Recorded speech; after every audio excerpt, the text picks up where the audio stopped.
कर्जा लेकर कुर्बानी आप कर सकते हैं, लेकिन एक वादा कीजिए, कर्जा जिस आदमी से ले रहे हैं उससे वादा कीजिए कि 1 महीने में मैं आपका कर्जा दे दूंगा, आप मुझे 12,000 15,000 रुपए बतौर कर्ज दे दीजिए ताकि हमें खस्सी ले लें और कुर्बानी कर दें। कर्जा लेकर कुर्बानी की जा सकती है, लेकिन अगर आपको यह अंदेशा हो कि हम उसका कर्जा अदा नहीं कर पाएंगे तो फिर कर्जा लेकर कुर्बानी करना भी आपके लिए जायज नहीं है।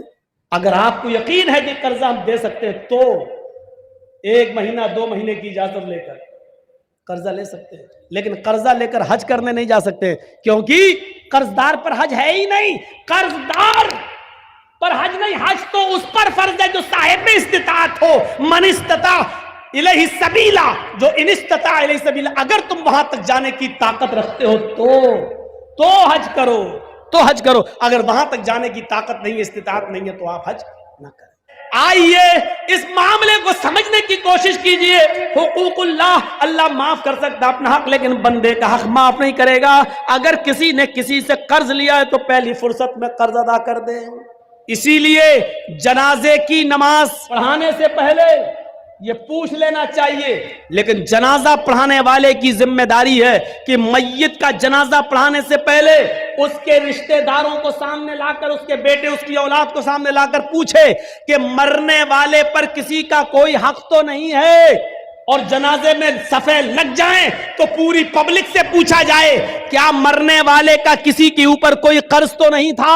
अगर एक भी आदमी खड़ा होकर ये कह दे कि मरने वाला मेरा कर्जदार था, मरने से पहले उसने कर्जा लिया था, कर्जा दिए बगैर मर गया, तो फिर उसके ऊपर जनाजा नहीं पढ़ा जाएगा। सुन रहे हैं आप? फिर उस पर जनाजा नहीं पढ़ा जाएगा। फिर उसके घर का कोई आदमी खड़ा होकर, उसका बेटा या उसका भाई खड़ा होकर ये कहेगा कि अपने बाप का कर्जा मैं अदा करूंगा। जब बेटा या घर का कोई वारिस ये कहे कि मैं इस मय्यत का कर्जा मैं अदा कर दूंगा, इतना इतना रुपया तुम्हारा कर्जा मैं दे दूंगा, जब इस बात की गारंटी जब कोई लेगा तब उसका जनाजा पढ़ा जाएगा।